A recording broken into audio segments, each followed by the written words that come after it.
Kevin Green is with us, and we always take a look at the levels after yesterday's rally, which was super exciting for folks, and Goldman Sachs raising the price target for the year end to the S&P to 6,500. Some of your thoughts about the current action we're seeing?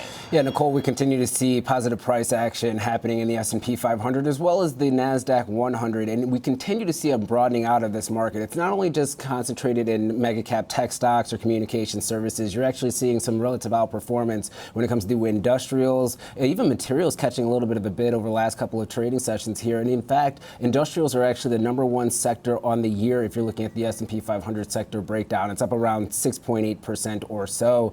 But going into today's session, obviously you want to continue to see more of a continuation of the upside here. Looking at the 5,900 level for the S&P 500, if we're looking at the daily chart here, at 59.05, they have this JP Morgan hedged equity collar position, and the short call for that collar position sits at 59.05. There's a short call position there, Nicole. So that actually is going to be an area that a lot of the individuals that actually watch flows are going to be keeping an eye on there, and that could be an area of resistance. Still want to hold this upper channel line as well. We have seen a technical breakout for the S&P 500 yesterday, broke above that 200-day moving average, and any type of further breakdown, you probably would look at the 5,700 level to be your first area of support in this market, getting back potentially within that range of 5,580 to 5,700. On an intraday basis, once again, 5,900 to the upside, something to be mindful of. Do we see a breakout above that? That would be actually fairly aggressive. You would start seeing maybe valuations getting really, really stretched here. But if we do see that,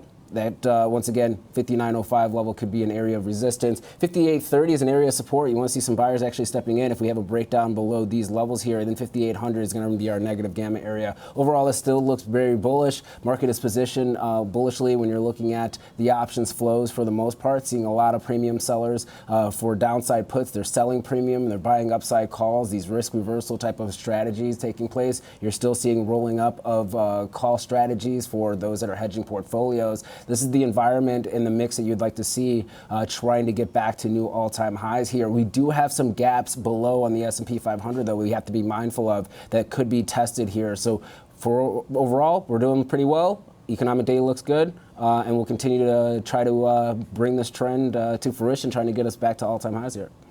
All right, so watching 5,900, the 6,500 target for Goldman Sachs. So thank you for those key levels, and also what you said about JP Morgan this morning. So we'll watch for all of those levels. In the meantime, industrials, we're looking at UNP. Yeah, I want to kind of piggyback off of what Jeffrey Kleintop was talking about earlier here. You're actually seeing some really interesting developments happening and taking place. UNP, and if you're looking at the industrial sector as a whole, actually had a technical breakout yesterday. And if you have the weekly chart, you can see that flag pattern and that breakout even higher here. That MACD is in a bullish formation with that 12 EMA above the 26 EMA. This is a weekly chart, and you do see that 12 EMA above that zero line for the MACD. That is bullish. We do have the RSI, or the CCI, my apologies, in that overbought territory as well. This is actually a very healthy chart. And given the fact that industrials are doing so well, but if you kind of look under the hood, the rails have not been performing all that great. You could also say the same when it comes to airline companies. But when you look at this deal or perceived deal that the market believes is taking place here with China, what could we actually see on the West Coast? The West Coast ports, a lot of those warehouses are stocked full of inventory right now. A lot of companies did not actually go and grab that inventory from the ports because they did not want to pay the tariffs. We actually might start seeing an influx of individuals trying to actually grab that product or grab that inventory here. So you can actually see a benefit for a company like Union Pacific.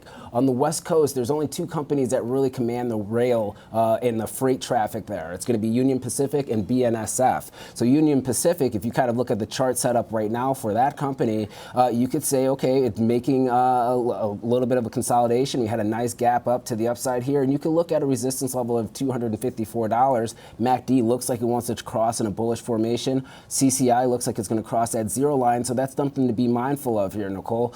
Also, when you're looking at these companies, an increase in freight movement just in general, increase in activity for Union Pacific, BNSF, even if you're looking at trucking and things of that nature, you're going to also have an increase in diesel demand. And also, when you kind of look at the diesel chart, it does appear that it's trying to see a breakout as well. Inventory levels for diesel inventory in the United States are actually at pandemic lows right now. So it does give an environment where the energy traders could see some optimism when it comes to the byproducts of oil. Even though oil has been a little bit depressed, diesel might be a little bit oversold and might be looking for a breakout to the upside as well.